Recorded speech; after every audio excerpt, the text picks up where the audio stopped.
Man, so we don't know a lot about your connection with Hong Kong and where you trained here, who you trained with. Could you talk to us about the genesis of your career here in Hong Kong? Where did you train? Who did you train with? So I was born and raised in Hong Kong. It was OG. Yeah, born and raised. That's home. I don't know anywhere else like I do Hong Kong. And I was a crazy kid, and my parents, they just couldn't really deal with all my energy, wanted to get me out of the house, so they put me in karate at a really young age. Um, I was actually at a Goju Kai karate studio that was based in Causeway Bay, um, and we go there 3 times a week. And I used to cry every single day because I didn't want to go, and it was really tough. Like, they were 60, 70 students in a class, ranging from the age of 5 all the way up to like 70.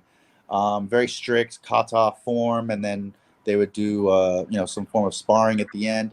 And I would just get beat up every day by older kids, and my parents didn't really care because I was just out of the house. So for about 2, 3 years, I really just hated karate. And then as I got older and started to get a bit stronger and more confident, I started to enjoy it.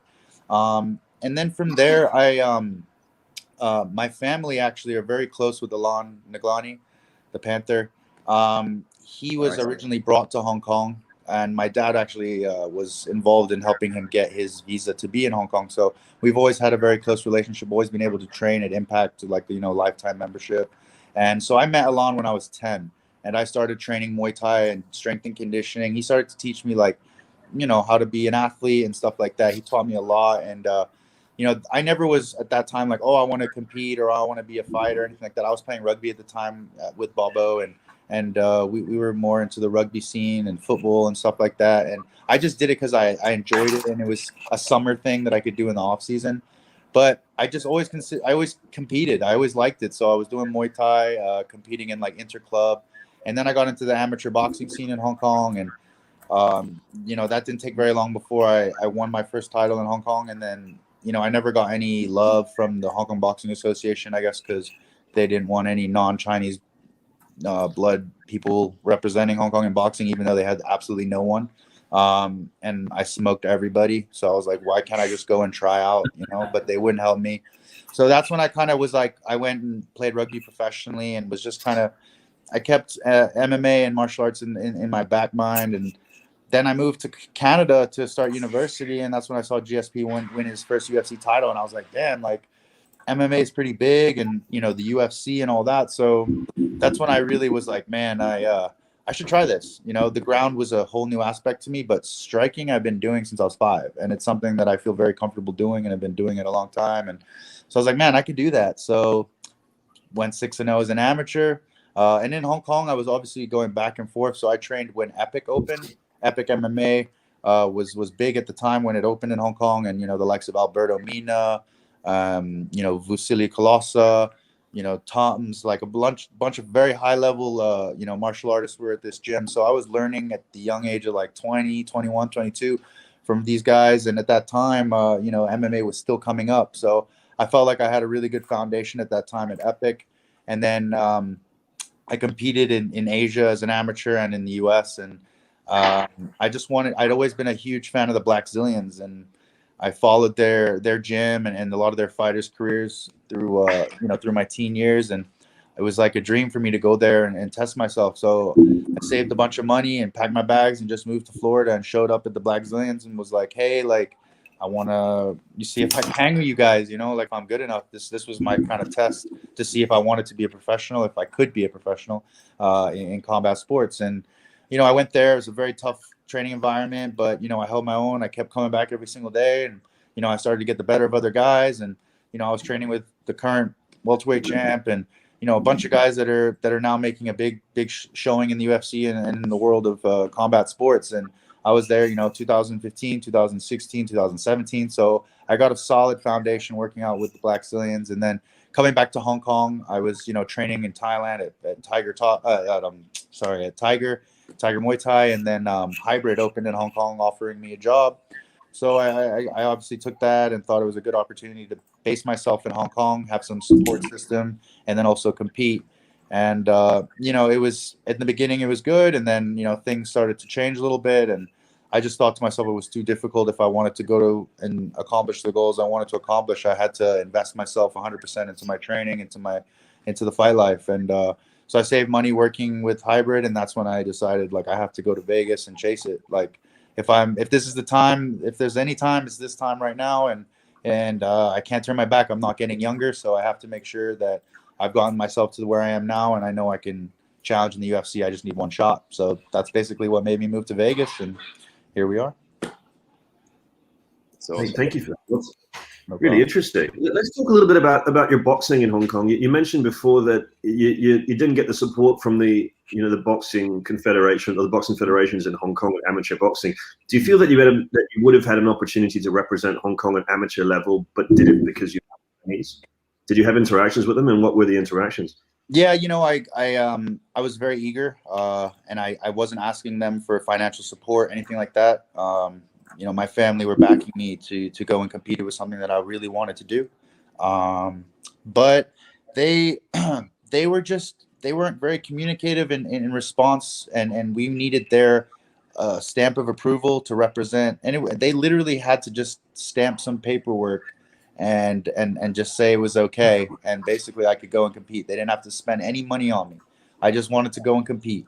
And obviously for me to represent US would be impossible. For me to represent Russia would be impossible. The only country I could represent is where I was living and where I was competing, because I had an amateur boxing book from Hong Kong. So I was a teenager. Where was I possibly going to go and represent another country? So they really cut me off. And I told them I'd represented Hong Kong in rugby. And at the same time, they just weren't interested. And at the same time, my dad was talking to them, telling them that they had absolutely nobody to bring to competition for about, I think, 3 years straight. That's why Rexo went pro. He went back and went amateur and got smoked. So it's like they absolutely have no boxing in Hong Kong. Their coaches are a joke. It's all triad run, all retards, to be honest with you. So when I came in and just sparked everyone, they're like, "Oh no, like we can't show face to a foreigner that's going to be representing Hong Kong in a sport that we suck at, and we can't beat anyone." So it was, at the time I was super bitter, but at the same time I was playing rugby for Hong Kong and I was enjoying playing team sports with my friends. So I was like, if you guys aren't going to give me any love, like, what can I do? So it was just a matter of just moving on. And I just kind of went back into Muay Thai and just kept competing in inter-gym stuff. And if there were some amateur tournaments, I would jump in those. But I just thought, okay, well, that's my boxing career kind of like dead. I didn't think that anything would come from it. And then, yeah, I focused on rugby, and that's kind of like was my big focus until I got hurt and moved to the States, and then transitioned back into MMA. You mentioned your parents a few times there, your dad in particular. Could you talk a little bit about the role that they played in bringing you to combat sports in Hong Kong? My parents were super unsupportive of me doing combat sports, competing in combat sports too. Yeah, they sent you to karate 3 times a week. I know. I always tell them. Wasn't your dad like a behavioral thing that? Yeah, I mean, it was like, what do you guys expect me to do? That's something that you taught me at a young age, So, it was funny in the beginning because my father is a huge combat sports fan. He loves it. I mean, he trains with someone. When he was in Russia, he was training with masters of sport in boxing. He's a master of sport in diving himself. Very good athlete. So he was always a big proponent on, let's watch the biggest fights, or the mega fights back growing up. So I was always watching combat sports. I loved it. I'm a huge fan still today. I know all about it. And but as we were growing up, he was always like, you never want to be a fighter. It's like the worst job ever. You don't get paid a lot. You get beat up. That's what he would always say. He's like, be a football player, be a basketball player, be a rugby player, But when I got the opportunity to start competing as an amateur, I didn't tell my dad. I didn't tell my mom. I didn't tell any of my family. I just went and just did it once. I thought I'll do it once as an amateur, like MMA, and like just to experience it, And then, I went out in my first amateur fight, knocked the guy out in 36 seconds. And then I was like, oh, maybe I should do this. And then I told my dad, and then he was like, well, did you win? I was like, yeah, I won my knockout. He's like, okay, good. He's like, but you're done, right? And I'm like, I don't know. And he's like, and I'm like, I think I'm going to try to fight some more amateur. And he's like, I don't know. He's like, I'm not going to support you in it. But he's like, if that's what you want to do, then do it. And he's always like, for every win I would get, he would get like a little bit more into it for every win. And then when there'd be a loss, he'd be like, you sure you want to keep doing this? And I'd be like, yeah, man. Like, and I think it's kind of his way of pushing my buttons. He knows how I work. So he's like, yeah, like maybe you shouldn't do that. And when I hear that, I'm like, no, I'm going to do that. So it was just a matter of kind of pushing the buttons and playing the game. But my dad's, he's my best friend. So he's my biggest supporter. So, I wouldn't be here if it wasn't for him. And yeah, it's just one of those things that going through this is not easy. You got to have like some form of support. You can't do it all on your own. And yeah, it was a thing that without him, without my family support, I wouldn't be able to be here today. So they're the ones who should get all the credit. And something seemed to change, right? Like it seems like your father was campaigning on your behalf with the boxing federations in Hong Kong. Can you identify what it was that kind of caused that shift from them? Was there an incident or an event or a win or a loss that kind of turned it? No, dude. It was basically every tournament I competed in, I won at every weight class. And it got to that point where I was like, can I go compete internationally? Because fighting in Hong Kong is like it's not. There's nothing happening here, I fought like one guy 3 times in 1 year, and I finished him every time in the first round. So it was like, dude, like let me get an opportunity to at least compete. If there's like a tournament in Macau, like I'll go compete against, mainlanders or just anywhere. I was just looking to compete because I like to compete. I'm a competitive person. And like I said, they just weren't giving me the opportunity. Like at the time I was playing rugby and I was at school. So if there was an opportunity for me to go and like, in the summer, because a lot of the big tournaments were over the summer and you'd have to have like proper boxing governance to give you permission to compete. You can't just show up and register. It's not like, all can just come, right? So we just needed a Hong Kong official to say he is representing Hong Kong. They didn't have to take a $1 out of their pocket. We would have paid flights. We would have paid everything. I just wanted to compete and they just wouldn't let me. Or they just for some reason didn't want me to. And like we weren't like, making noise about it, but at the same time we were just like, we don't understand it. And like I've heard, like I've had individual friends who have been in other sports who've kind of gone through the politics sometimes. And Hong Kong is such a unique place with people born in Hong Kong from all over the world. So I've definitely been on the political side of sport in Hong Kong, and it's been awful. I've had it in rugby, I've had it in football, basketball, like it's endless. And for the stupidest stuff too. I'm sure Bobo can relate some of the stuff that he's seen that just doesn't make sense. But it was just one of those things that I just was kind of like, if you're not going to give me the opportunity, I'm not going to give you guys anything. So I never competed again in those tournaments. I never showed my face again. If I ever did see them, I would just ignore them. And now I hope they see where I am, because I genuinely feel like I could have done something in boxing. I really do. It's one of my strengths. And at that time I wasn't even that good, like compared to what I am now. I didn't even have a coach. My dad coached me. I had a lot who was a Muay Thai guy. So we never really had proper boxing until I moved to Florida and I was working down with some of the best Cuban boxers in Miami. So that's when I really was like, man, I really had potential in boxing, but we'll never know. And what about school? Like you said, you started boxing amateur level at school. Like, did you show up at school with black eyes and get sort of funny looks from other kids and teachers? Did you have kids that was teachers that were supporting you? I'll be honest with you. There's probably like one or two times ever I had a black eye as a teenager, and it was probably from rugby. But when I boxed and when I competed in martial arts in Hong Kong, I really didn't get touched a lot. And I don't mean that like I'm being cocky or anything. Or I've been in a lot of street fights. I've fought in a lot of places, and not necessarily the legal way, but I've always come out. I'm just very confident standing and striking people. It's just something I feel really good at. I have 2015 vision. I have better than 2020 vision, so I really feel like that's a positive for my fight game because I can see things really well. I know where I can get hit, where I can't get hit, and it just, don't get me wrong, I get hit all the time, but if you hit me and it's 30%, but I hit you and it's 90%, and it keeps happening over and over again, you're going to go down. And that's just something that's always kind of worked for me. And I know how I can get out of not getting put away. I can get hit, but I know how to make sure that I don't get put away. And I think I've got a chin on me too.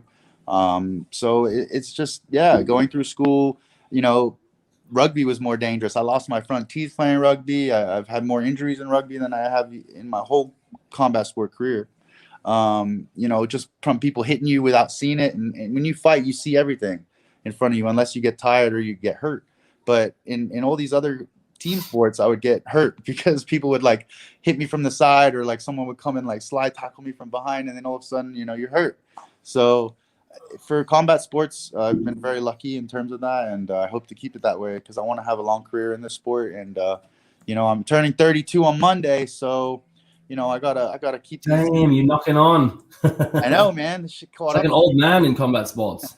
Right? Man, No, I'm in my prime, baby. I'm hitting my prime. I've still got another 3 more years. You can see. So, wishing you a very happy birthday, mate, and a big birthday win for you in a couple of weeks. If we got some more time, let's talk a bit about your rugby career here in Hong Kong. You mentioned rugby a few times. Who did you play for, and how did you balance training between the rugby training you were doing and the boxing training you were doing as well?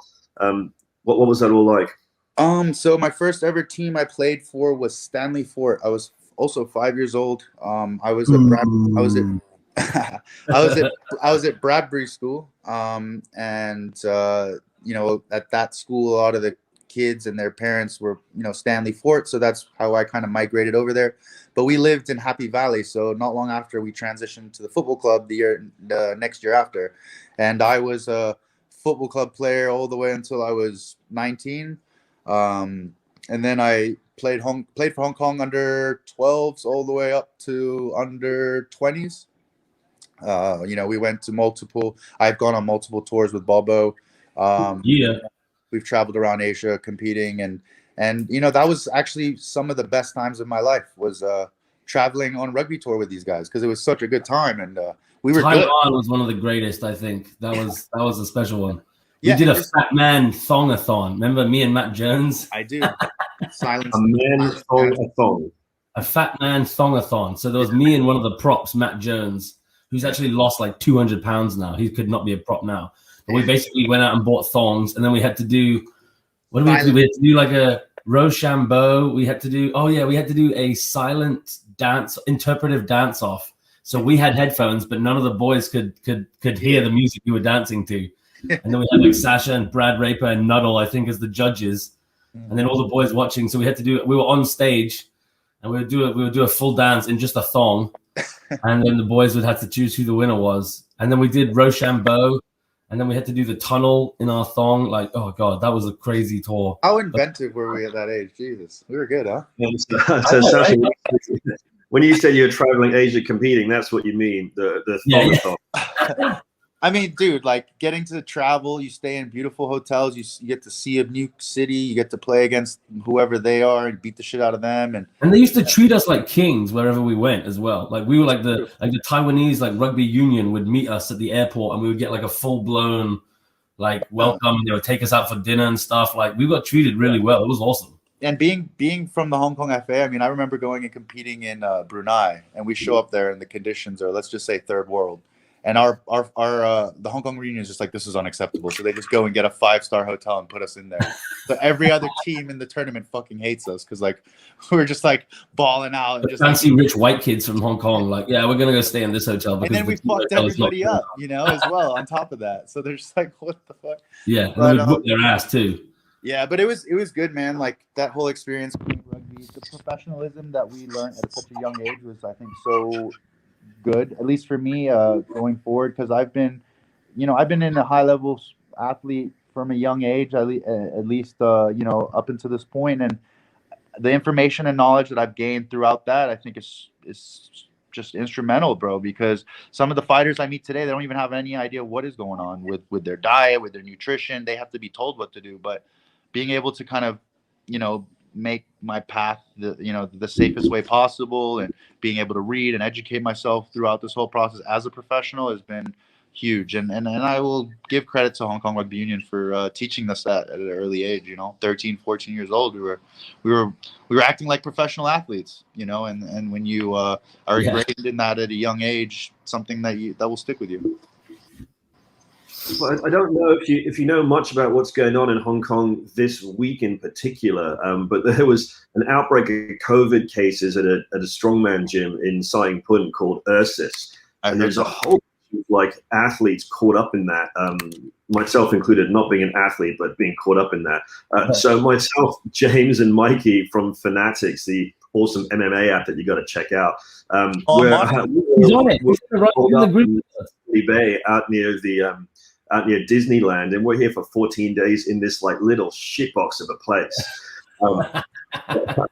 Yeah, so you're bringing us a good lift today, just hearing some of the successes of our, or what I would consider to be one of our Hong Kong people. So big love to you, man. I'm not sure if you've seen the other things that are happening, but there's 39 Hong Kong Football Club rugby players that are heading in here right now into quarantine. Oh, yeah. No way, really? I can only gather that there's been one or two. The health department is really, I guess, quite aggressive in their quest to like quash this particular outbreak. So 39 football club players are headed over here right now, and 25 Sandy Bay players. Mate, there's football club. It's all about Sandy Bay, but then Sandy Bay's buggered as well. Shit. Yeah, they're on their way here, man. Are you, Sasha? Are you in touch with many of your old rugby mates? Are you in touch with many of your old mates from Hong Kong in general? Are you in touch with the old sort of trainers and Alan and Vusi and those guys? Yeah, I mean, definitely talk to, the guys back home, kids that I grew up with, people that Bobo and I grew up with. We check in. I check in here and there, but I have like a small group of guys that I, went to school with that I'm close with. We check in here and there. Alan, we speak like before fights sometimes, and I have a couple trainers that I talk to. But yeah, man, like obviously with the time difference and just training in my schedule, it's a little bit harder to be as communicative to everybody. But, I try to, chime in, wish happy birthdays, just, let people know that I'm, all good. But I just want to come home. I just don't want to sit in a fucking hotel for 3 weeks, So Yeah. If that wasn't the case, I would have come home straight after the fight. That's what I was hoping to do. But, come back, spend a bit of time, see everybody, because it'd been a year. But, once that quarantine lifts, then I'm definitely going to come back. We'll get to see everybody and hang out. I'd like to run a seminar. I'd like to do some stuff like that. I'd like to give back. I want to run some stuff, some free shit, clinics, whatever. Just get the young kids up and comers. That'd be something cool that I would like to do in Hong Kong. So once that quarantine's lifted, I'll be back. Hopefully, can get something going. I'll come and spar with you, bro. You can knock me out for a bit of content. Here we go, boys. Yeah. Oh, well, we covered this, mate. He carries you back. I don't need to give you any added CTE, dog. You're good. Yeah. You don't need that. You got a baby, dog. You got to look after that. Yeah, I know. Literally, I can't believe I'm actually managed that this conversation compared to a year ago would be very different. I'm only one rumbler down, for God's sake. I mean, come on, it's 10:30 on a Sunday. There you go. I was hoping Bobo might challenge you to a rumbler today. I'll leave that up to Bobo. What's the deal now, Sasha, with your fights? Like, we've had a few nights out together. What's the deal with your boozing and stuff? Like, when do you? I don't drink alcohol at all, really. I mean, I've never been a big drinker, even when we were young. Like, I'll be honest, I just don't like the taste. I'd rather have like a chocolate milk or a soda. Like, that's just me personally. Chocolate milk, that's the most Hong Kong kid thing I've ever heard. Like a chocolate milk and a mammy noodle. Fucking lemon tea, dog, all day. Vita lemon tea, Yeah. But, hell yeah. But I'm a big weed smoker. I've been smoking for 12 years. But I'm very controlled with that. I don't fight a month out from my fight. I don't smoke a month out from my fight. I'm big on shrooms. I'm big on natural stuff, psychedelics. I've had a lot of positive experience with that stuff, microdosing, things like that. I've actually get Joe Rogan. I would love to. I mean, that will hopefully. I mean, this is the first time I've ever openly spoken about this stuff. A lot of people are surprised that I even smoke weed.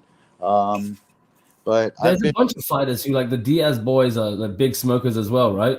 Yeah, for like sure. You fight, so after a fight, do you just get like hella baked? I mean, yeah. I mean, it's just standard. There's like no difference. I get myself to my regular level where I'm just enjoying what I'm doing. Whether it be watching TV or I could be sore as fuck or I can't sleep. That's the beauty of being in Las Vegas. It's legal. So I go to the store and it's like, oh, I'm not feeling so good. I'm having trouble sleeping. I got migraines. This is my strain for that. Or if I'm having problems eating or I'm nauseous or this for me, it's medicine, dude. Like I don't take pharmaceuticals. I don't take chemicals. I don't put none of that in my body. I'm all about natural stuff, organic, just making sure we're putting the good stuff in our body. And especially as an athlete, like, I know the difference, bro. I eat junk food. Don't act like I don't. You know, I eat pizza, I eat McDonald's. Like, I'm not hiding that. I eat candy. Like, I do all that stuff. I'm a normal dude. But when I know I have to be on point, I'll be on point. And the thing is, when I'm eating clean, I know the difference. Like, I go sparring after eating a pizza the night before. I go sparring after eating like a roast chicken and a bunch of vegetables. I'm gonna feel different. It's just a fact. So I've started to kind of get a good.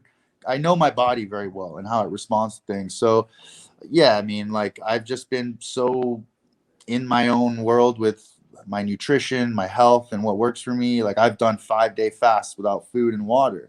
I've done. Jesus.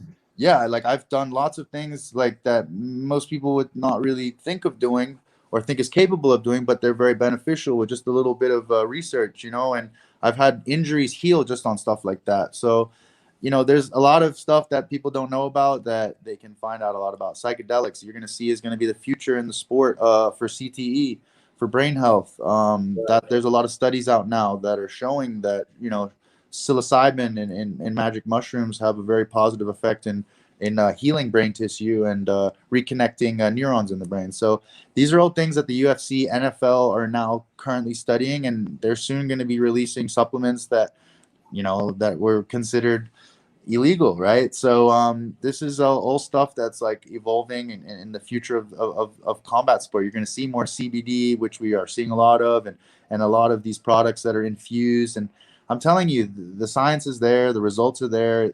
I'm a proven factor of it. Like, marijuana just helps me relax, recover, feel good, feel better, and then I can start my day and just smash it. Like, I only usually smoke at night. I don't smoke and try to function throughout my day unless I'm doing something more work related. Physically, I don't like to go and train like stoned or anything like that.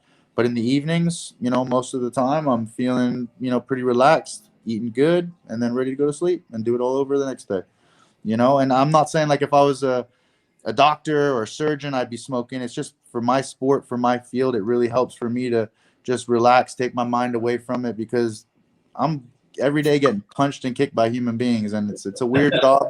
It's a weird job when you think about it, but it's what I enjoy doing. So if I can find the things that are going to help me survive in that job field for as long as possible, I'll continue to do it. Yeah, there you go. Oh, look, we just got a question in from all unacceptable Chadri. Who is your dream opponent? Like, you could pick one guy in the UFC. Who would you fight? Whoever has the belt. Oh, yeah? Oh, just straight fucking, you want that gold no matter what.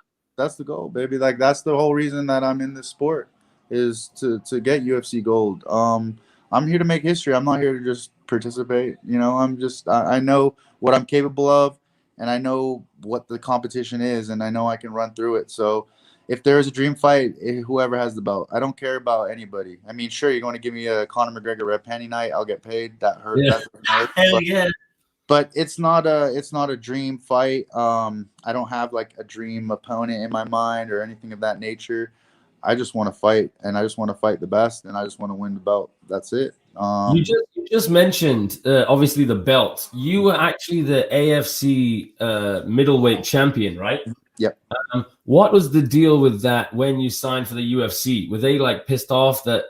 I mean, obviously you just have to give the belt back, I guess, and they vacate it, or like what's the deal with that? Basically, no, they were very, no, they loved that. They were very appreciative of. Were they just happy that one of their guys? What's up, peeps? What's up, Hospital Max? Yeah. Hey, dude, Sasha, mate. Listen, so I've been listening, but yeah, I thought I'd tag in. Mate, I'm super interested. I mean, not only in mushrooms, but but also in the fasting element. So I've been experimenting quite a lot with extended fasts and been in and out of ketosis as well. I'd be super interested to hear a bit more about like your experiences with fasting for, I mean, injury recovery or like any other benefits you're getting out of it. Like, you know, I've just been following a lot of the literature and things around it, but it's you've got so much more that it can impact when you're doing it. I'm just sort of doing it for sort of more long-term incremental health benefits, which is the main benefit of it. You know, fasting we as humans eat too much. That's a fact. It's a money business. Yeah. So they're going to promote the hell breakfast, lunch, and dinner. But the reality is you should just eat when you're hungry. And it's all relative to your activity level. As an athlete, I don't advise fasting because you need to get energy to be able to do what we do. But when you're stagnant, when you're working in an office or you're not so physically active, in reality, fasting can be something that you can do, and it can actually help you in so many ways. A lot of people complain about energy. The foods that we eat, processed foods are always going to, fog the brain and just make your body have to work more than it has to. But when you start fasting, and I'm sure you've experienced it, you felt a clean energy where your brain is just functioning at a level the whole consistency of the day, where you don't have like a crash where you're like, oh, I'm feeling tired or lethargic or lazy. I would get into some fasting states where, I would feel incredible. I would go and train. I would go and spar, and I was following a diet. It's called the Warrior Diet. You can Google it. And basically you just eat. It's like intermittent fasting, but you eat as much as you want from like a 4-hour window. So usually it would be like like 7 to 11 or like 6 to 10. And I would eat like 3 meals in that time frame. But outside of that, I wouldn't eat anything. And I was getting really good benefits from it. I was getting super lean. I wasn't having to do a whole lot of like exercise to get like a lot of benefits from the fat loss and the burn. And I was like vascular. I was very lean, and my energy was just very consistent. Like I could sit on a computer for 8 hours and just not fade away or get distracted. I could really lock in, and I found that was something that was really really beneficial with fasting. And I've had injuries heal. With fasting, your body needs to eat, and when your body shuts its digestive system down, your body starts to eat fat. It starts to eat cancer. It starts to eat tumors. It starts to eat inflammation. All the factors that lead to death and problems down the road in your body are actually becoming food by your own body, which is kind of a crazy concept. I was very taken with this idea that the digestion is like a discrete metabolic process, and that we've gotten into this habit of just eating consistently throughout the day, but that actually there's a lot of other stuff that shuts down in your body in order to process the fuel that you put in it, and that your body actually does this kind of big, like, let's focus on taking all this food and digesting it and metabolizing it, and sending it to the liver and so on and so forth. And the fact that we keep restarting the process throughout the day, like, inhibits all these other processes like autophagy and mitophagy and all this stuff that I think autophagy is the process of replacing dead or damaged cells, and mitophagy is for the mitochondria. So that's what sort of, when that, the sort of the logical thing really clicked for me. But so I stopped eating breakfast a little while ago because, you just get up and you think you had to eat, you may be a little bit hungry. But after not very long time, I don't get hungry in the mornings now. And also, like, I don't have to like fight for like an hour after I've eaten to sort of get myself going. In the morning, I find like I function super well until lunchtime. And even then, like after lunch, I do get a bit of a dip. Have you ever sort of worked with ketosis? I'm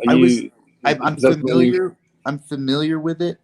Ketosis is something that a lot of CrossFit guys like to do. I find that they're very, very, it's a very common practice with them, but paleo, ketosis, all that stuff, I read about it, I thought about it, but I've personally never done it. I've had people tell me that it's very difficult to really achieve like pure ketosis and stuff like that, and all this stuff. It's not that bad. You have to be a little bit disciplined, but you're a disciplined dude anyway, right? Like, it's actually not that bad. And the funny thing is, like, I mean, don't take my word for it because, I'm not an athlete like Jiten is. But the one thing, so one of the boys who used to live out here, a guy called Pete Robinson, and another 3 guys. We used to play rugby with Pete. Oh yeah, Pete. Pete. Yep. He smashed the Atlantic rowing record. He rowed the Atlantic with 3 other guys. Mate, he absolutely dominated. They called themselves the 4 oarsmen. but they claim that The same key Pete that that got through boxed. it. Yeah. Like, Oh yeah. like big handsome Pete. They claim that the reason they smashed, I think it was James Cracknell's record, who's like, 3-time Olympic gold medalist, right? The four of them smashed the Atlantic rowing record, and they claim it one of the major reasons because they were in ketosis all the way. Yeah, I mean, hey, if it works, it works. That's another thing that is also interesting is, we all have different biomarkers of DNA, so we all are different. So our bodies handle things, fats, carbohydrates, different sugars differently than every single one of us right here handle it differently. Yeah. And the beauty of it is you can go and get your DNA, checked out, and it'll kind of tell you how your body handles certain things. It's, I don't know, like maybe $1,000 Hong Kong. And it's interesting information because I took that information with me to the PI, and like I'm telling you, the PI it's a science lab out there. So they hooked me up. I bet it is. Yeah, they told me exactly everything that you would want to really know. But was there anything surprising there for you? I mean, I found out that my resting metabolic rate, I burned like 4,100 calories if I was just to lay in bed and do absolutely nothing. What? Yeah. So like I have you're one of those natural shredders. What a dick, yeah. Yeah, right. But I mean, you know why I think it was? If you guys don't know this, but Bobo does. When I was playing college football, I was like 200. I was like 120 kilos. Yeah, I was a big fella, and obviously, holy shit, I was eating like 8,000 calories a day, 8,000 calories a day, like just craziness. And I think because of that, being so big, and then eventually making my way back down to this weight, my I guess you can say natural weight, fighting weight. All of a sudden my metabolism was just insane, and like people were like, there's no way you could make 170, and like I don't really cut weight, like I'm eating meals fight week, I'm like drinking, I'm happy, like I don't struggle to make 170. That's why people were like, maybe you can make 155. I was like, nah, I don't want to struggle, I want to feel good when I fight. Interesting. But it's just what do you walk around at, Sasha? Like 195. I'm like right now I'm like 191. And I've just started to kind of slightly cut weight this week, like start to like alter my diet. I was just eating whatever eat whatever. Like I eat clean, but like I can eat a pizza, I could eat a burger, you know what I mean? Like I can do all of that if I really wanted to. It's just one of those things. It's just been a blessing for me in my career where I can just burn fat and just sweat it out like crazy, and then just make the weight and feel good while doing it. Sasha, we've got a question here from Iraj there. Sorry, dude, just jumping in. Hey, Sasha, great to see Hong Kong being repped in the UFC. How do you rate the MMA talent in Hong Kong? And is there anyone in Hong Kong you think who should have a shot in the UFC? Yeah, definitely. There's a couple people. Ramona Pascal, she's another women's MMA fighter based out of Hong Kong. She's here in Vegas, actually. She just arrived, let's say maybe a couple weeks ago. She's training out of Syndicate and Extreme, so she's come by. She's definitely one who I think will be in the UFC probably next, representing out of Hong Kong. And my old, I guess you can say, teammate and workmate, Andy Tang. He's currently in Shanghai at the UFC Performance Institute. He got brought over there. They're doing their prospect combine right now, and he's doing his thing out there and learning and getting better. He's a young up and comer. He's going to be the next star because he's a local boy, and they want that face, and Andy deserves it. He's a hardworking guy, and I'm excited for him. If I ever get the opportunity to put a name for it, it will be Andy's. He's a hardworking kid, and he deserves it. So he'll be the next guy. I think Andy Tang, the next face of Hong Kong MMA. I would safely say, and I hope there's more. I hope there's more kids coming up. People are motivated and training in Hong Kong. I know it's hard now with COVID and all the lockdowns, but you can always find a way to train and keep working. So stay motivated, youngsters, and hopefully I'll come back and guide you, and then we'll see where we say Sasha. But yeah. So speaking of Hong Kong MMA, like we all saw your first fight. You had as Bob mentioned, like a big audience here for people up early and with real pride.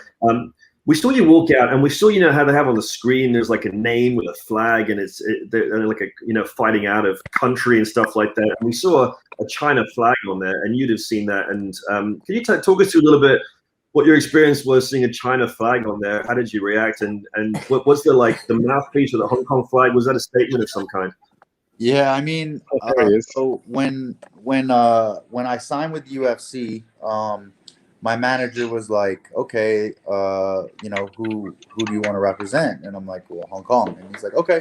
So they put that forward, and you know, the UFC came back and they said, based on, so from what I understand, they have like a conduct of policy that is in regards to flags, and it's not necessarily the IOC's like print model. It's kind of changed, I guess.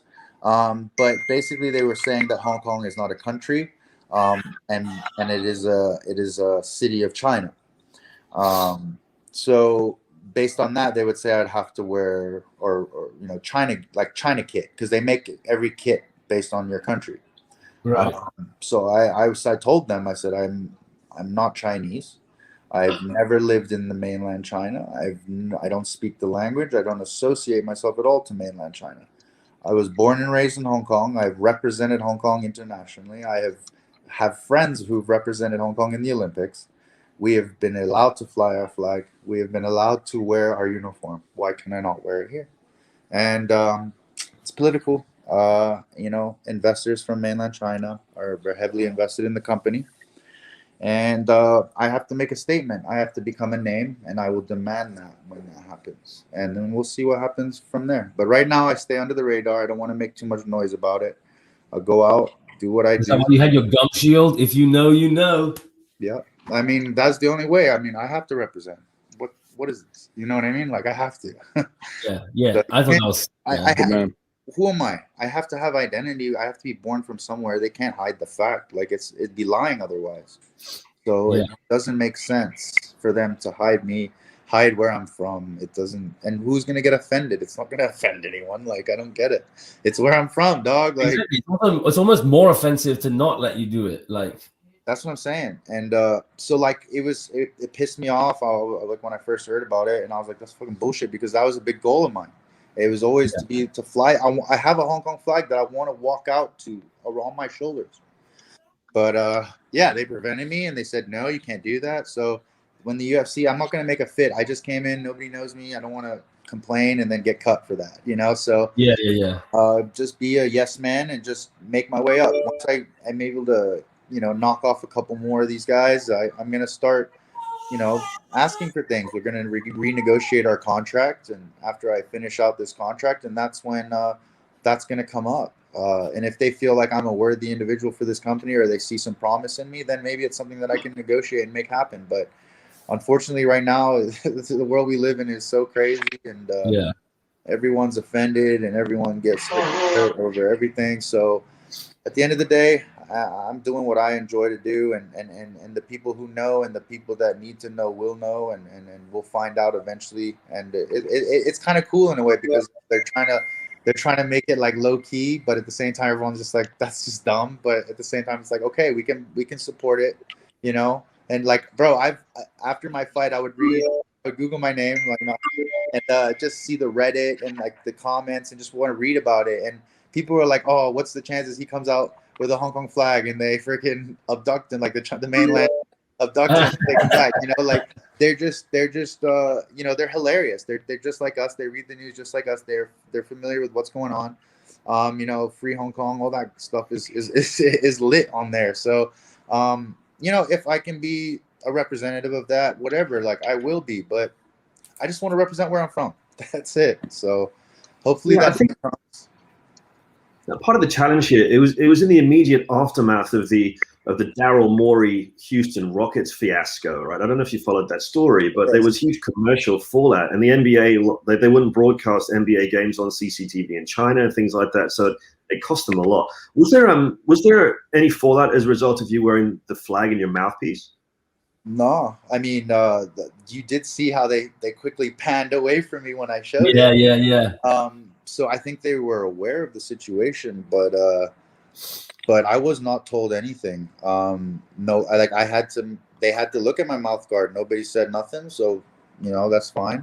And I obviously wasn't allowed to bring the flag, so that break that rule by bringing. I didn't unfortunately get to bring in the flag, and nobody really said anything to me. They just said, like you said, they don't want to burn any bridges, and if maybe one of those people had seen that and it made somebody upset, they were just avoiding that altogether. And to be honest with you, at that situation, I was a late, short notice replacement. I was the B side, which means I wasn't supposed to win that fight in their eyes. They wanted to get their guy another one. So that's how the whole situation is. And then who the fuck is this guy from Hong Kong? We don't give a fuck. He's just there. So and then you fucked him up. I mean, yeah. I mean, that's obviously what happened, and that's inevitable. Like they don't. They can count me out. That's fine. If you don't know about me, they're going to continue to get fucked over because you got to just be a little bit less ignorant and look what's going on in the Asian MMA scene. Bro, Asian MMA has better striking than the US. Fact. So motherfuckers are going to get fucked up when we come out, and we're starting to come out. You see it. Guys from Australia, guys from Thailand. We've been training way better, way longer than these guys. They're good wrestlers. They're good grapplers. They're tough as fuck. They're getting better. But, bro, let's be honest. Like, that Lewis Kosh guy could not hang with me. Like, and he should have been out in the first round. 2 weeks notice, bro, with COVID. I wasn't even close to being in shape as I could be. And, you know, I made one error in that first round. And bro, but I'm just levels above most of these people. I know it sounds arrogant, but you're going to see it. And I thought you were going to get knocked out in the first round. The way they were talking about it, and I mean, you took some big fucking hits in that first round. Like I was sitting here shitting my pants, but then, oh my god, you fucked him up in the end. But to be honest with you, the commentating helped me make it because I wasn't hurt. I mean, I know I got dropped with a punch, but it was more of like my equilibrium got off. But he hit me like 32 times in the back of the head. But it was I didn't a dick. yeah, twice. But it was just one of those things where I was like, as soon as the fight started, I'd already seen like what was in front of me and I knew how to solve it. And then I made that one stupid error when I went to go for that forward roll, you know, and then that's what led to that calamity where it looked as if like I was on the verge of being finished. Like if the ref had stopped that fight, I would have been like, what the fuck? But the way that the judges and the commentators were talking about it was like, man, I was about to go, but I was just remember thinking, I got to get up, get away. I remember thinking I'm losing right now. I'm like, I got to get up and just back off and just keep using that jab. And bro, like, I mean, the dude had been in the UFC since September. So you're trying to tell me that he didn't train hard and come in shape for that fight? That's bullshit. If you're standing across from me and I'm punching you and kicking you for 5 minutes, you're going to get tired. So that's why he was tired. Plus, he tried to finish me. So people are like, oh, yeah, this guy's terrible. He's got no gas tank. No, that dude was fit. He had a gas tank. It's just when you get punched and kicked a lot by me, you're going to get tired and eventually get finished. So that was just the case. And I really genuinely feel I could have put him out in the first round. I made an error.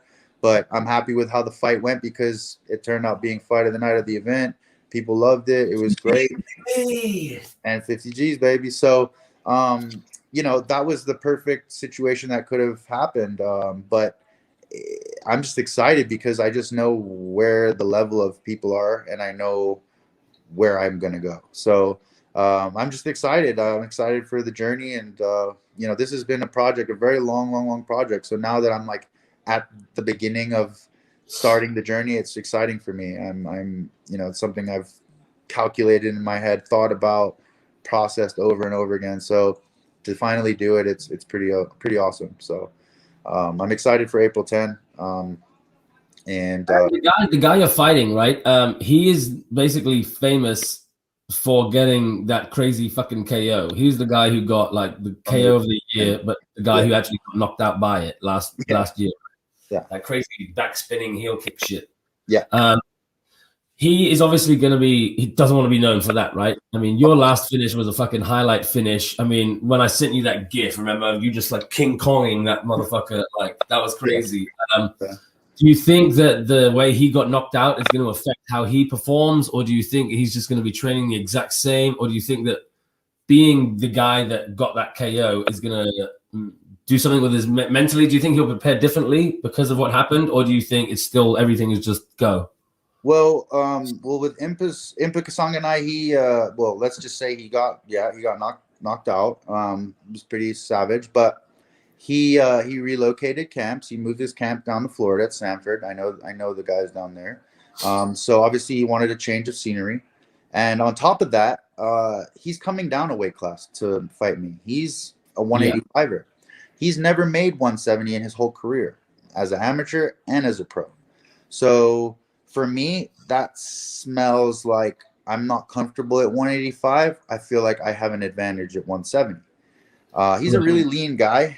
He's super muscular. So I'm very interested to see how the cut goes for him, his weight cut. I know he hired a nutritionist, so he's obviously nervous about the challenge of making 170. The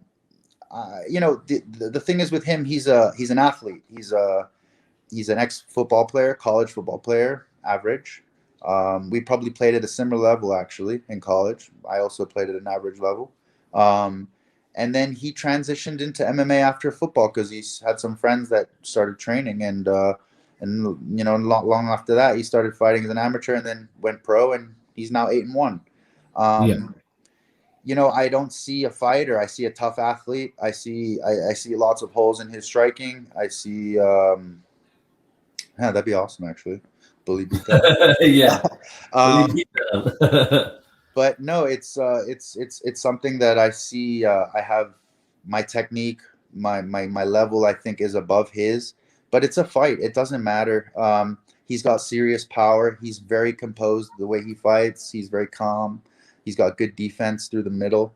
But this is why I love this sport. It's a puzzle. I got to solve it, and hopefully when I solve it, it'll end with 50K in my bank account.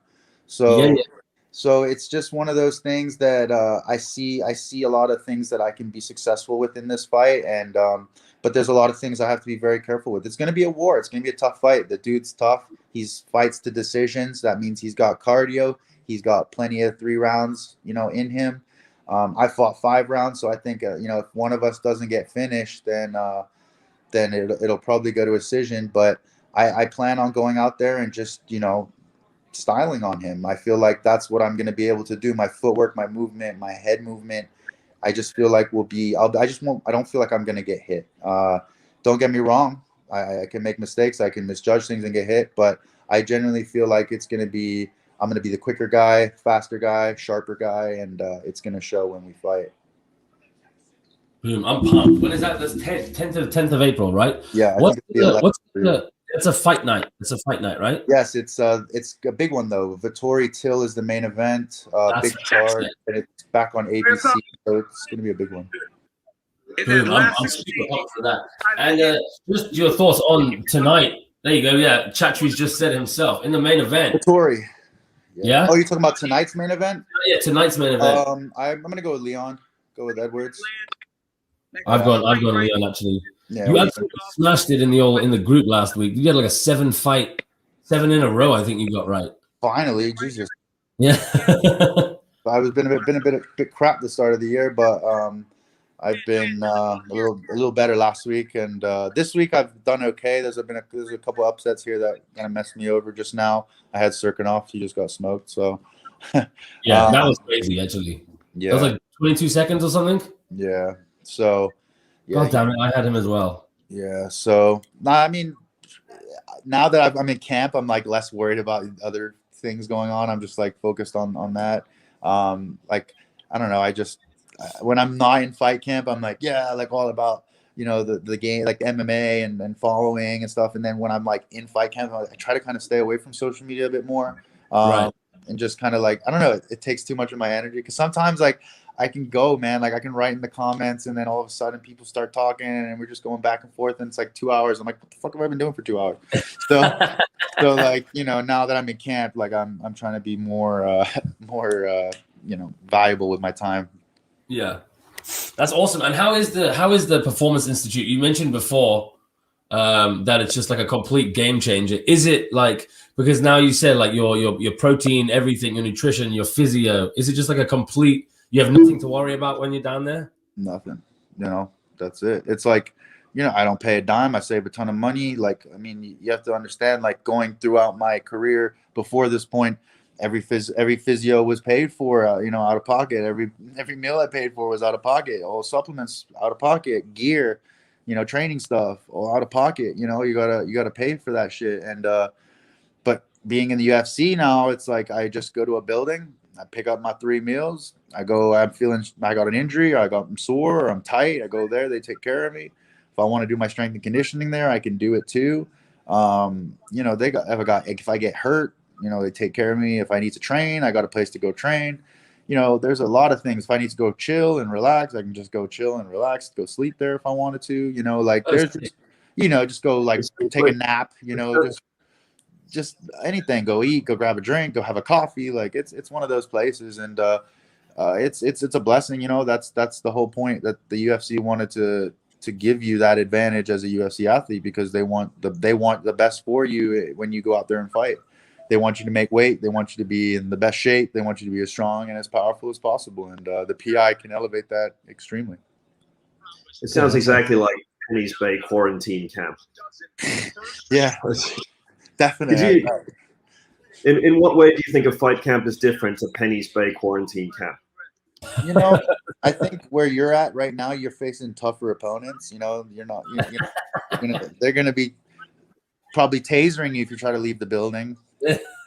So I don't have to face that, fortunately. I just got like crazy people like Sean Strickland coming after me in sparring, but no, it's a pretty regular day. I wake up, I stretch, I have my coffee, I go to Syndicate. I usually get my pro practice in there, whether it be a wrestling day, sparring day, whatever day it is, and then I have strength and conditioning in the evening, and then I'll probably, or like midday, and then I'll do like hit my pads with my Padman mat at the crib or at the park or wherever. I always like to have different environments where I train, just to have a different look. I get kind of bored of seeing the same thing and the same people every day, so I try to mix it up. I like going to the mountains one day, and then we'll go to a park, and then we'll go to like the PI, so it's always like just keeping it kind of fresh. And being in Nevada is awesome because you got really good altitude. You can go to the mountains and get up to 7,000 feet in 45-minute drive. So there's snow up there. It's like, it's crazy. So the environment of being in Vegas on top of the PI and everything is just perfect for my profession. Do you have any I know guys like Brock Lesnar do some crazy shit where they like tie trees to their back and run up a road. Do you have any weird ass training thing, or are you just like pretty by the book, or your basic gym work and your pads and stuff? Do you have anything insane that people would be like, what the fuck? My strength and conditioning is definitely unique because my strength and conditioning coach, Lorenzo Pavlica, he's with his company's Primetime Performance One. The guy's a scientist. He knows exactly how to train fighters. He's a very intelligent guy. So working with him I've worked with strength and conditioning coaches, multiple sports at very high levels, but you have to work with someone that understands your sport. I can sit and do bench press 20 times and do 20 pull-ups. Does not relate at all to my sport. I'm never going to have to bench press someone 20 times, and I never have to do a pull-up in a fight. It's just never going to happen. Yeah. So you have to train everything that is relative to the movements that you make in a fight. That is the common sense move right there. You're like, okay, that makes sense, right? Let's do what you do in a fight, but let's make you stronger, make you faster, make you move better. So it was a no-brainer. I'm not sure if you're familiar with Roxanne Modafferi. She's a UFC fighter, the Happy Warrior. She's someone that I met when I came out to Vegas, and I had my knee surgery. And when COVID hit, I wasn't sure how I would go about doing my rehab because I didn't have access to gym or anything like that. So I messaged Roxy and asked her to introduce me to Lorenzo. And in doing so, because Lorenzo has his own home gym, I don't know if you guys have seen some of my stories where I train out of. It's so that's his house, that's his backyard, and I got introduced to him. And, I got introduced to him, and we hit it off, and he helped me get back on the road to recovery with the knee, and then surpassed that with my strength and conditioning to get ready for my first fight in Dubai, and then secondly with my UFC debut. But it was getting ready for the debut. We went up to Mount Potosi, and it was freaking snowing like crazy. Like we were literally in Las Vegas. It was like normal day, like clear skies, Like, and then we drove like 25 minutes, and it was like full on like pissing snow, and I was like, what the fuck? And he's like, all right, run up that mountain. I'm like, Oh okay. shit.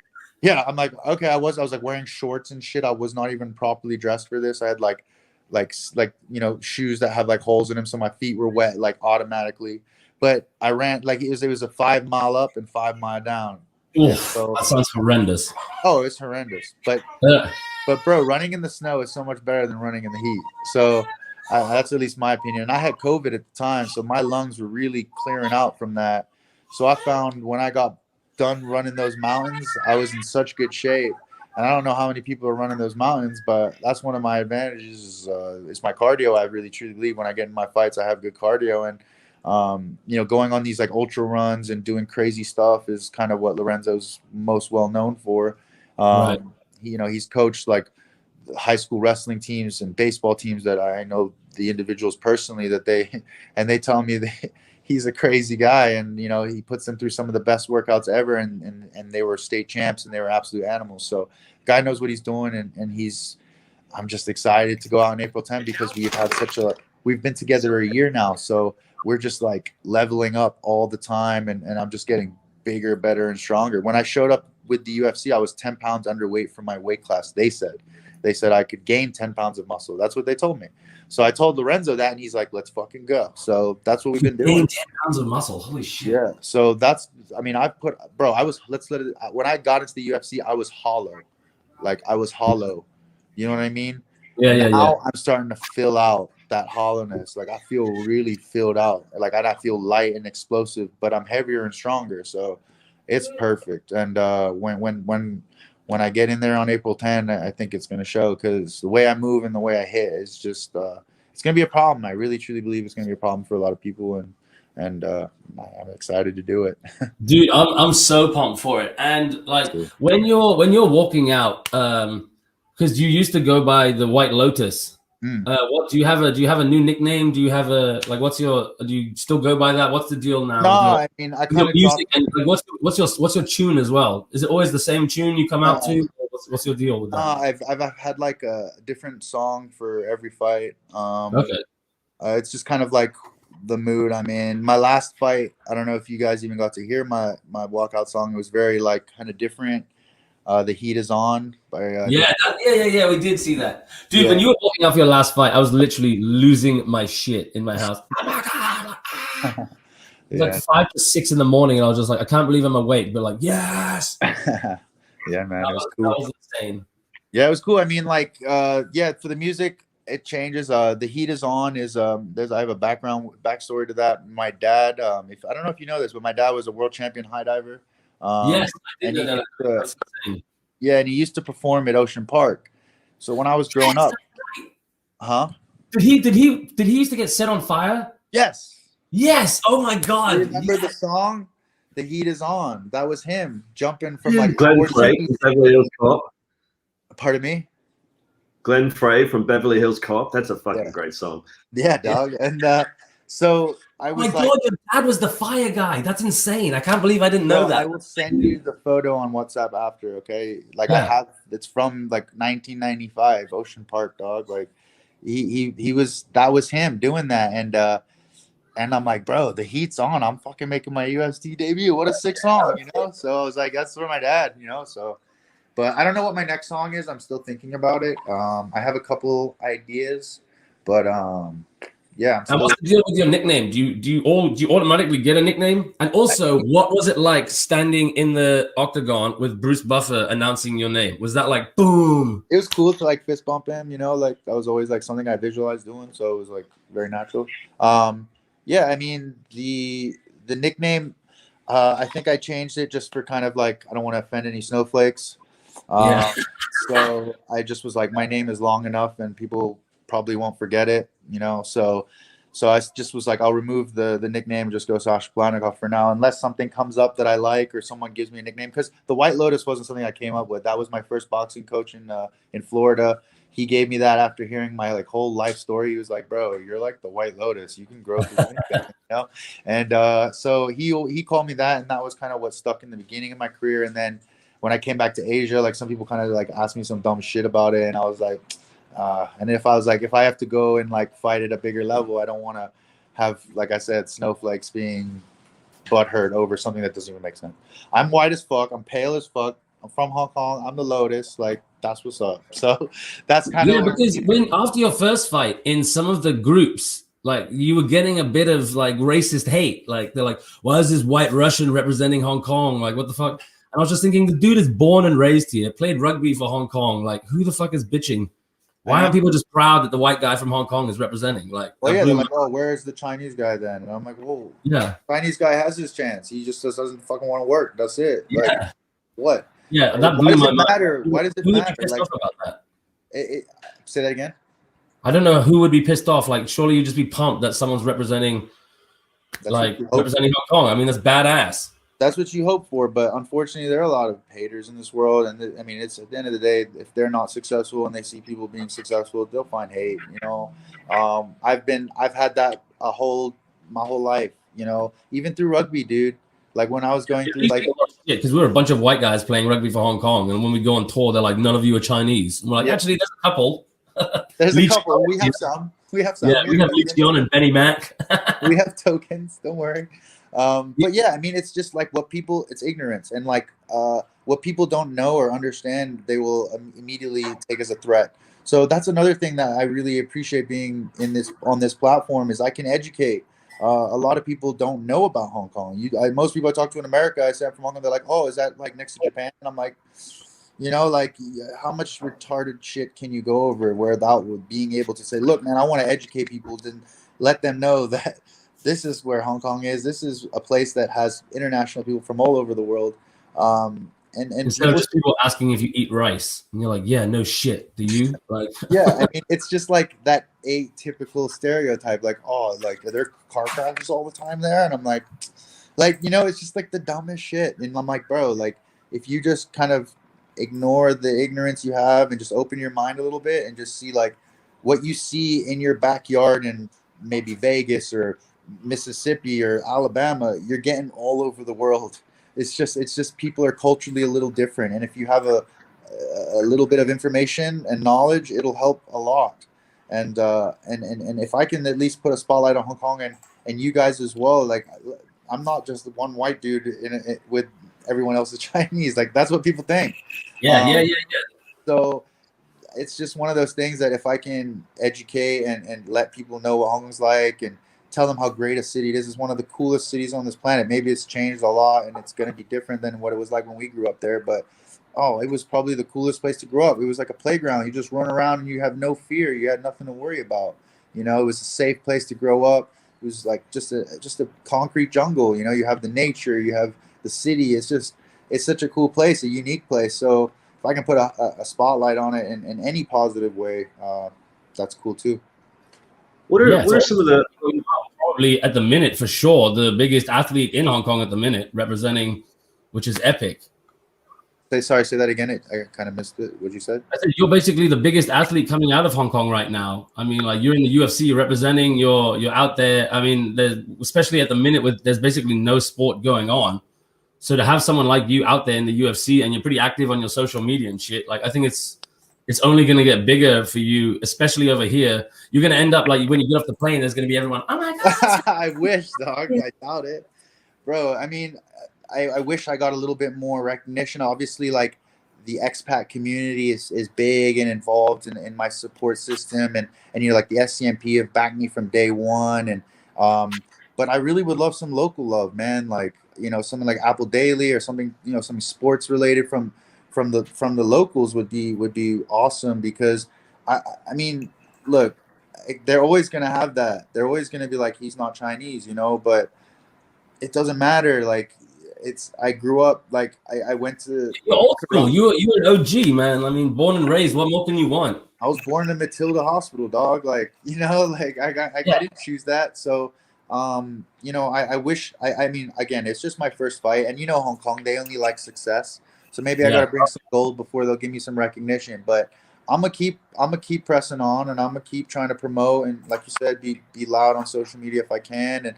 And if you guys, you know, keep doing what you're doing, I'm sure you guys are gonna continue to grow as well. And you know, it was crazy, guys. Like when I started like my professional journey, I was with Nick Atkin with SCMP. We started like at like 3, 4, 5 people listening to our podcasts, and now those guys are getting interviews with some of the biggest stars in the UFC. They're like one of the biggest and most reputable MMA news pages in the world. So it's crazy how quickly, like with just a couple wins and with a couple good interviews, you can just boom, take off. And I think the app thing that you guys have come up with is awesome. I think it's super awesome and has the potential to like just go everywhere.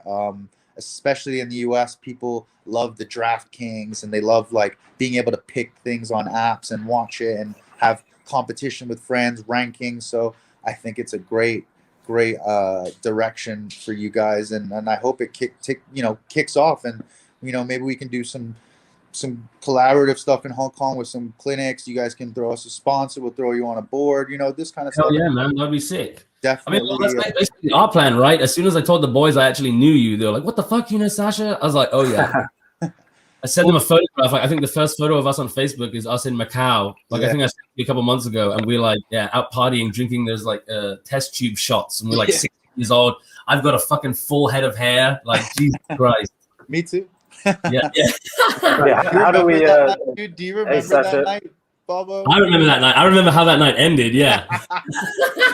That was hilarious. We're going to come up to that story in just one second, but just to draw your attention to the fights right now, we got Leon Edwards walking out now. Sasha, this is your weight class, right? So break down this fight for us. What's going to happen? What are each of their paths to victory? So Leon, you know, he's well-rounded, man. He's got good hands. He's got good wrestling. He's long, very thin in the waist. But and Bilal, man, Bilal just coming off of a fight, I think 3 weeks ago. Very high volume, good wrestling, good boxing. I just think Leon's just going to maybe edge him with the reach and height advantage and kind of just pick and poke. But it'll be interesting to see who's the better wrestler if they engage in the grappling and to see who is the stronger wrestler. Interesting matchup. Bilal has a lot to win. Like if he wins this fight, he gets a lot, whereas Leon as well, if he wins this fight, could be right in for a title shot. He hasn't fought in 600 days, 2 years, whatever. So we'll see. But if I'm betting, I'm going to put my money on Leon Edwards here, and I think he's going to get the decision.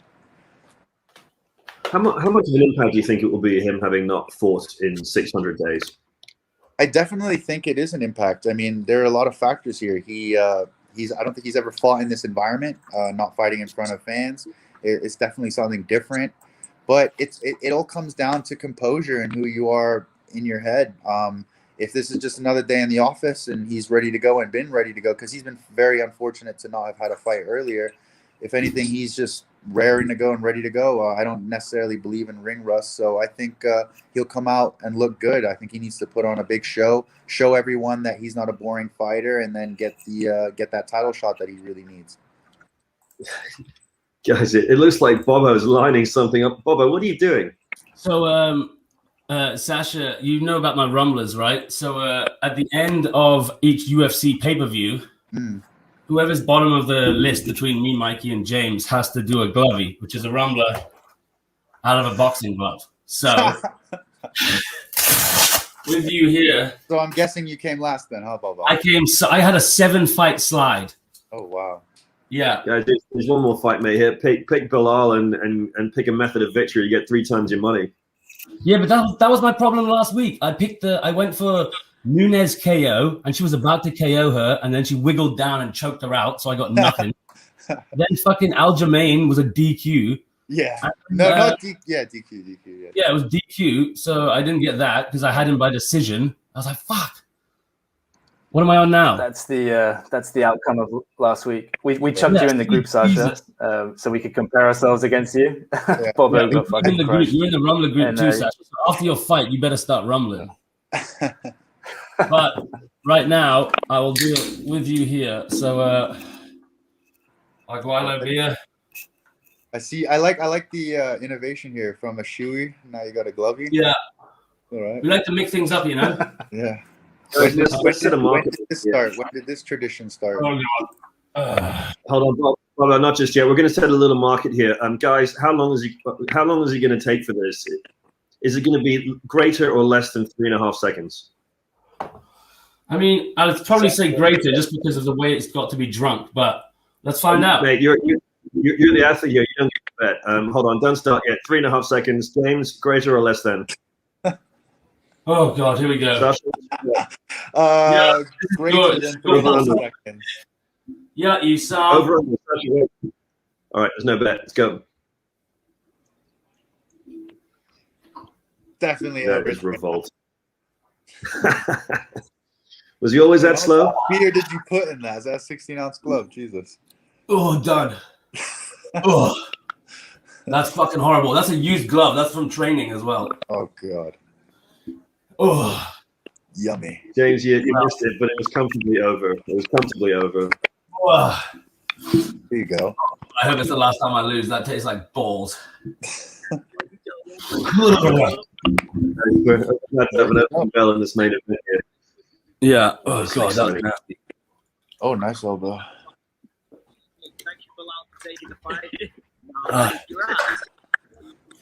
Sasha, you mentioned a few times betting markets, and you mentioned in the past as well, like a bit of a chip on your shoulder about the way you're priced in betting markets. Can you talk to us a bit about that? Why do you? What's your relationship with Vegas? What's your relationship with betting? Why do you care about the odds makers?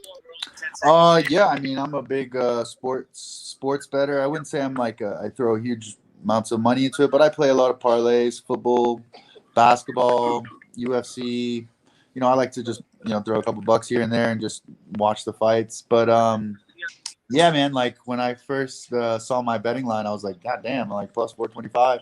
I was like, they really don't think I'm gonna win this fight, but I just put a lot of money on it and was like, all right, like I heard people that I knew were just like, we're gonna throw tons of money on you, and I was like, yeah, you might as well. You're gonna get paid. So yeah, a lot of people were hitting me up during like fight week from people I don't even know. We're like, oh, how are you feeling? You're gonna win. I'm gonna put my money on you. Like, oh, that was the worst. Like all these crazy people that were just nonstop like messaging me. Like, I have $300 to my name. I'm gonna put it all on you. Like, you better fucking win. Like, I'm like, dude, what the fuck are you doing? Like so. That was kind of like my welcome to the UFC.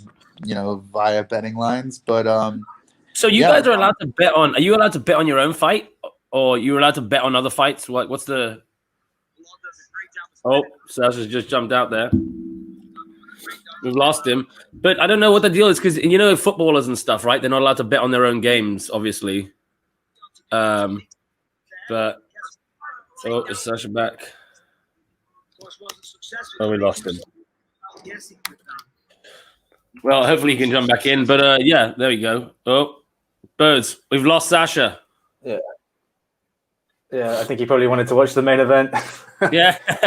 Having technical issues. I can't stay connected for more than 5 minutes, but quarantine Wi-Fi. Yeah, sorry. Well, you missed the glovey. Glovey down. So I'll watch the recording. Joel. Sweet. But yeah, that was awesome. Awesome to have Sasha on there. That was amazing. I don't know if he'll jump back on or what, if he's just watching the main event, but it's sick to get just the insight on what it's like now, the difference between Hong Kong and going to Vegas. Like the performance center sounds crazy. Yeah, there's a lot of interesting stuff you just said there about the Hong Kong scene as well. Are we in? There we go. Bobo, can you hit Sasha up and say thank you very much? Yes, I will. We can wrap up here and enjoy the main event.